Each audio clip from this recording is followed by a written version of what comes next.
The 2030 Winter Olympics could be coming to Colorado, but only if voters say yes. Phil Lindeman, Krystal, 93 News. First, Keystone and Breckenridge open tomorrow morning, the first time the ski areas have opened ahead of schedule in more than a decade, and we've got the scoop on terrain. So will you be there? Take it from locals in line last year. First day, you've got to be here. What else would you be doing this morning? Breck opens with 10 trails on P-Gate only, and most are ungroomed with natural snow. First ride on Colorado Superchair leaves at 9 a.m. By Friday, officials say Rocky Mountain Chair will open, and by this weekend, you could be skiing high alpine terrain off T-Bar 6-Chair and E-Chair. Stay tuned for details.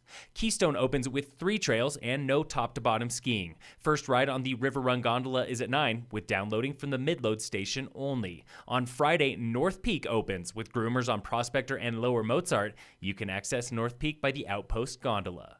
More than 5 feet of snow since October is doing wonders for Colorado snowpack and our early opening days, with weather stations reporting up to 6 times more than average across the high country. Copper Mountain snowpack is 3.5 times higher than average right now. Hoosier and Fremont passes are both double their usual November levels. Down south, where snowpack barely reached half of average last season, Wolf Creek Ski Area and the Gunnison River Basin are both 1.5 times higher than usual.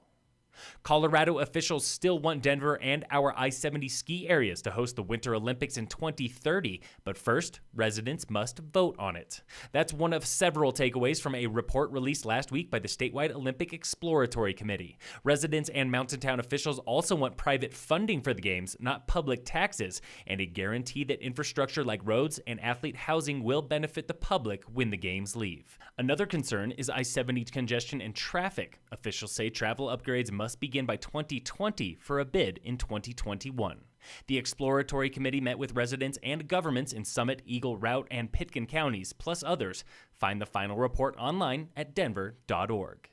Polls in Summit close in a few short hours. When we get results on the Summit County Sheriff's race, Measure 1A, and campaigns for state and U.S. Congress. The sheriff's race is heating up in the final week like it did before a special election in 2016, and the Summit Daily News is caught in the fray. Candidate Derek Woodman sent a letter to the newspaper with details on potential lies spread by Sheriff Jamie Fitzsimons. The Daily refused to print the original and then ran an edited version nearly a week later. That printed version removed unsubstantiated claims about his opponent's past. Woodman pledges to investigate Fitzsimons if elected with the Colorado Bureau of Investigation. He's also pledging $500 for information on swastikas spray painted across Fitzsimons' election banners this October. Early election results should be ready by 9 p.m. tonight. See the Krystal 93 Facebook page for the latest.